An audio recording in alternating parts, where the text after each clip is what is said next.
कुंभमेळा या महाराष्ट्रामध्ये अनेक वेळा झाला.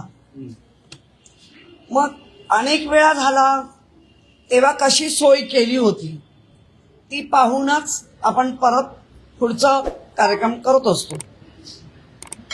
आणि ती झाडं आहेत ती 500 वर्षापूर्वीची, 1000 वर्षापूर्वीची, 2000 वर्षापूर्वीची.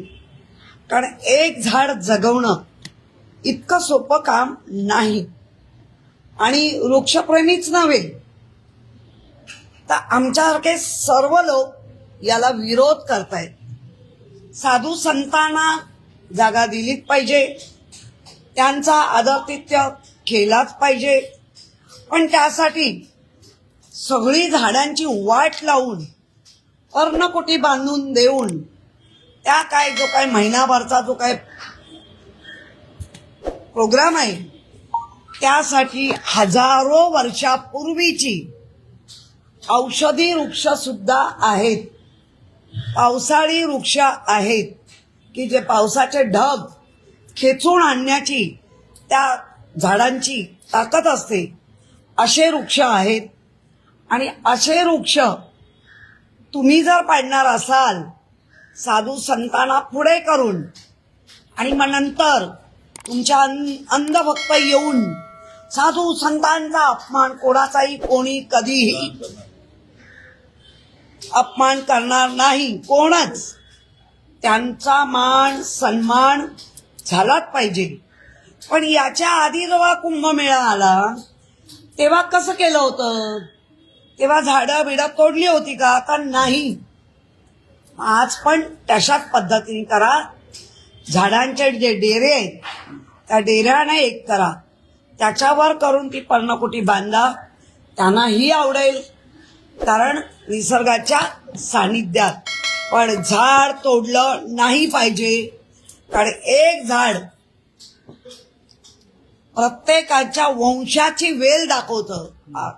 कधीतरी आजोबा खापर पंजोबानी लावलेली असते आणि मग खापर पंतू पर्यंत ते झाड कळतं. त्यामुळे अशी परंपरा, वंश परंपरा गेलेली अनेक वर्ष त्या झाडाला कोणी हात नाही लावला.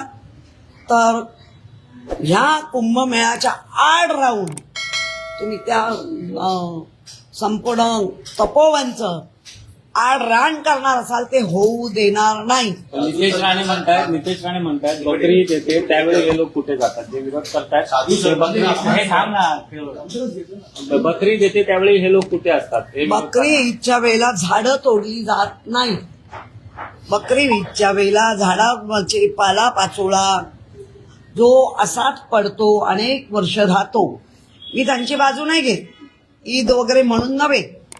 तर असे पण प्राणी मोठे ते वरचं पाला पाचोळा जो पाला पाचोळा खाली पालावर ती पानं खातात. तीच पानं, त्याला झाडतोड नाही म्हणत. त्याला जी तोडली जाते त्याच्यामुळे अधिक मोठ्या प्रमाणात परत पानं येतात आणि झाडाचं मूळ कडक होतं, मजबूत होतं.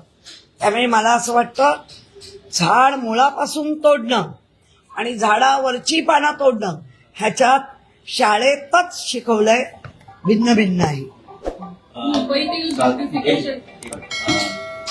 तपोवनाच्या वृक्षतोडीवरून सयाजी शिंदेची जी भूमिका आहे त्याला विरोध केलाय गुणरत्न सदावर्तेंनी. त्यांचं म्हणणं आहे की साधू संतांचा अपमान सहन केला जाणार नाही. सयाजी शिंदेचं धरणं स्क्रिप्टवर आहे असं पण म्हणाले. मुळामध्ये ना त्या गुणवर्ते यांच्यावर काय बोलायचं? जेवढ्या स्क्रिप्ट लिहून देतात तेवढंच बोलतात, नंतर गायब होतात. त्यामुळे मला नाही त्यांच्यावर बोलायचं. मुंबईतील ब्युटिफिकेशनचा जो प्रोजेक्ट होता त्याचा आता गाशा गुंडाळलेला आहे. कोट्यवधी रुपयांचा खर्च यासाठी करण्यात आलेला होता. मग स्ट्रीट लाईट असेल किंवा रंगरंगोटी असेल, मात्र आता यावर उत्तर दिलं जात नाही. नेमकं काय? याच्यासाठीच खरे पालक लागतात. हे सावत्रपणाचे पालक आले ना की जी सावत्रपणाची भूमिका मुलांना मिळते ना, तीच आमच्या मुंबईला सावत्रपण मिळालं. मुंबईला ओरबडलं, मुंबईला थोबडलं, मुंबईच्या पोटातलं सगळं काढून नेलं. काही महायुतीमध्ये एकनाथ शिंदे कुठेतरी नाराज आहेत. आता देखील काही पक्षप्रवेश जे आहेत ते शिंदे गटाचे भाजपमध्ये होताना बघायला मिळते. हो, बघायला मिळत आहेत ना.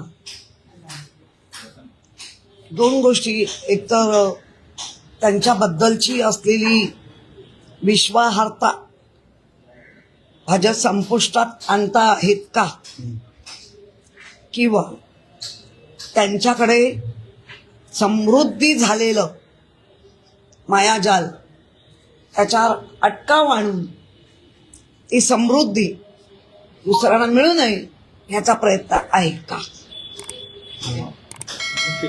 काही भाजपकडून आज एक सादरीकरण केलं जाणार आहे, संकल्प मुंबईकरांचा असं हे सादरीकरण असणार आहे. मुंबईकरांच्या सेवेत आता भाजप उतरते असं दावा भाजपकडून करण्यात आला. म्हणजे पक्क ना, याच्या आधी भाजप मुंबईच्या सेवेत नव्हतं. फक्त आमच्या बाजूला बसून 25 वर्ष आमच्याच बाजूला बसून काय पाहिजे ते मिळवलं. आत्ता सेवेत जात आहे. अहो, आम्ही तर पहिल्यापासून सेवेत आहोत.